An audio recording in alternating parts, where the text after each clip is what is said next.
What's up, y'all? We are back again with another video. I listen to constructive criticism. I've had a lot of people that watch my videos say that I need to look in the camera more. So I'm looking in the camera more. I think it's just like one of those things with like, it's kind of awkward, like just standing in front of like a camera in an empty room and like just talking to it. But it's definitely something that I'll, eventually just get over. One thing I will say is I do feel that from me like making these videos, like my confidence level, like in just like not public speaking, because I haven't hopped on a stage per se to like talk to like a mass amount of people, but like in some weird way, like I feel like it's getting easier. So I feel like I'm confident in every other areas, but like I rarely speak my mind. Not because I'm afraid of what people might think, but I think it's probably more of like the consequences, because, if I was to speak my mind, I'll probably be canceled or something. But so today we're gonna be talking about the importance of the content that you consume. So we always hear people say, you're an average of the 5 people you spend the most amount of time with, right? Which is very true. If you spend all your time with 5 alcoholics, the likelihood of you being an alcoholic is, much more likely than if you were hanging out with 5 businessmen, whatever. And I think people tend to forget that the content that you consume has that same level of impact, right? So I kind of just got, kind of give you guys some examples, right? So one thing that I did when I decided to, lose 30 pounds was I unfollowed all the like foodie pages on social media. So all the pages where you have the little girl, walk inside of a restaurant and like, oh, you can find this restaurant here in Orlando, Florida, and they have the best fucking French toast, like those type of videos. I unfollowed all of those pages because like I was so committed to my diet that I didn't even want to see something that was like half enticing. You get what I'm saying? Like I didn't even want to see like French toast covered in like the best maple syrup with some like I wanted to be so dialed in that there was like nothing like that could potentially get me, to not being committed to what my goals were. And I mean, as you can see, like, yeah, I'm fucking like yoked right now. And I just woke up 5 minutes ago. Like I haven't lifted a weight. I don't have a pump. So I mean, you can only imagine like if I went to the gym right now and did some chest workouts, like I'd be fucking like yoked as fuck, right?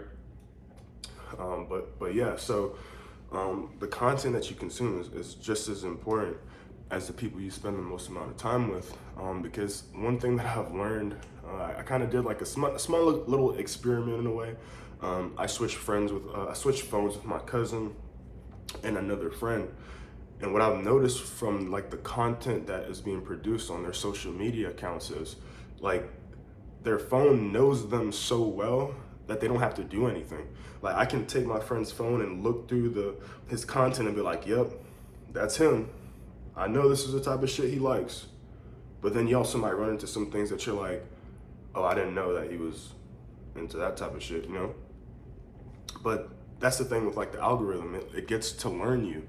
And so the point that I'm trying to make is the algorithm is powerful enough to where it can learn you, but only in your current state. I feel like social media is something that you have to like change as you change. So for example, if you're someone that's struggling with like a pornography addiction, which is like insane, like there's people that don't even have like the self-control to like not even do that, right? But every time you get on social media, like you follow all the OnlyFans girls and, you can't help but to just sign in and see ass like on the screen, like as soon as you sign, like, you get what I'm saying? And so you have to kind of go through your social media and like unfollow these pages and unfollow these people because you're trying to make a change, right? And it's the same thing with like me and the diet, like, unfollowing all of these foodie pages. It's the same thing with people that might be alcoholics and drink too much and super involved in like the nightlife scene. Maybe you have to unfollow, tipsy bartender. Maybe you have to unfollow like the club promoters. Maybe you have to unfollow the influencer that tells you where every event's going to be. Whatever it takes to remain disciplined, consistent, true to yourself and the goals that you make, it has to be done. And one thing that I know, because I've been there too, is it's easy for us to make goals and say we're gonna do something and then wake up 2 years later and still haven't done that thing. And I don't wanna give too much blame on like, like social medias and stuff like that, because they do have an impact. But at the end of the day, there's a level of discipline that we should all have, to where we can look in the mirror and say, okay, I'm not happy with this, that, and the other. And instead of me sitting and feeling bad for myself, I'm gonna do these things to get it done, right?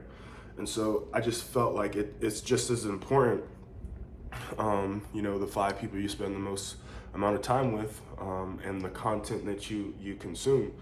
So if you're in a financially, compromised position, you might want to consider following, pages that talk about how to get out of debt, pages on how to budget, pages on how to, be smarter with your money. If you're an alcoholic, you might want to follow pages that talk more about people who were past alcoholics and how they, overcame their addiction, or if you're someone that struggles with pornography, you gotta unfollow all the girls, bro. They're not gonna talk to you anyway, bro. Just unfollow them. You get what I'm saying? Like, there's things that you can do that seem so small that is so big in the grand scheme of things, right? Like, I couldn't understand why someone that's battling like an alcohol addiction to still hop on social media and see tipsy bartender making a drink. How are you ever gonna fucking kick this habit? You get what I'm saying? So the content you consume is just as important, if not more important, than the 5 people you spend the most amount of time with. Because you can leave those people and go home, but your phone is always with you. And so, like I mentioned, like the algorithm is a really cool, thing, and it's really powerful, and it kind of shows how far we have came from like a technological standpoint. But it hasn't got to the point to where it can like be inside of your head and know like, okay, I don't want to drink anymore, and then stop showing you like how to make a fucking jalapeno vodka. You get what I'm saying? And so you might say to yourself, okay, I'm done drinking, and then this pops up in your social media feed, and now you're running to the first bar in sight to see if they have a jalapeno whatever. You know what I'm saying? Like, so 5 average, you are an average of the 5 people you spend the most amount of time with, but you're also an average of the content that you consume. So this is just a quick little video. Hope you guys like it. Comment, like, subscribe, share, and I'll see y'all on the next one. Peace.